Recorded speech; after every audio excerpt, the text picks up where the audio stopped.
Bonjour, je m'appelle Corinne Buchten et je suis professeure d'anglais au lycée René Gosse de Clermont-Lérault.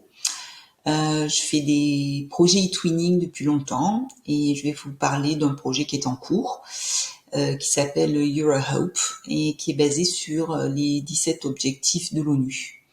Nous sommes en partenariat avec des établissements en Italie, Espagne, Pologne et Danemark.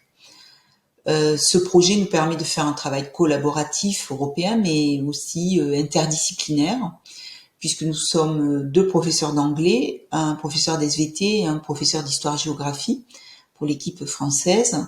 Et dans l'équipe européenne, il y a nos homologues, donc il y a pas mal de professeurs d'anglais, d'autres professeurs de biologie, c'est comme ça qu'on dit au Danemark, un autre professeur d'histoire, et puis aussi un professeur d'informatique et même plusieurs personnels administratifs, notamment des chefs d'établissement.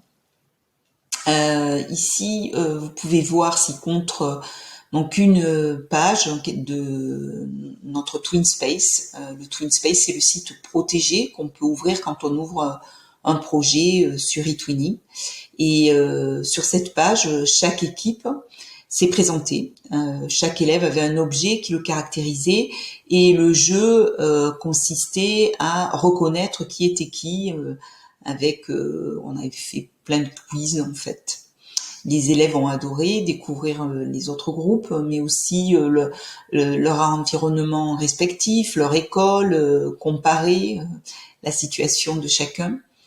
Vous pouvez voir aussi à gauche la page des pages. C'est une sorte de chronologie ou de récapitulatif du projet.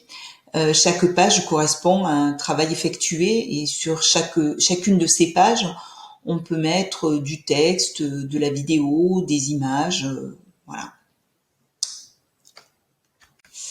Ensuite, eh bien, là, vous pouvez découvrir la couverture d'un magazine en ligne qui permet une écriture collaborative.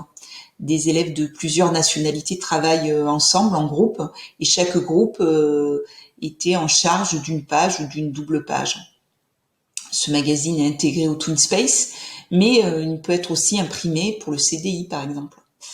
Les élèves apprennent ici à faire des recherches, à travailler à distance, à se coordonner, et tout cela avec une langue commune. Pour nous, c'est l'anglais. Ils se rendent compte des différentes approches, des différentes manières de travailler, comment une consigne peut être perçue de manière très différente.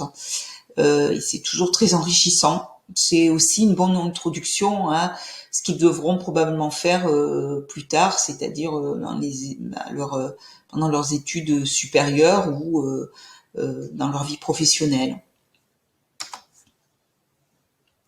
Et voilà la troisième page qui correspond à des captures d'images pendant des visioconférences.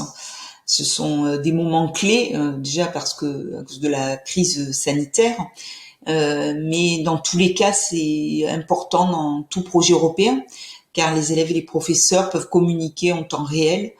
Et nous avons ainsi organisé des jeux, des débats, des temps questions-réponses. Là aussi, les élèves sont très demandeurs et la communication en langue étrangère prend tout son sens. Voilà, j'espère vous avoir donné envie de vous lancer. Je suis sûre que vous ne le regretteriez pas.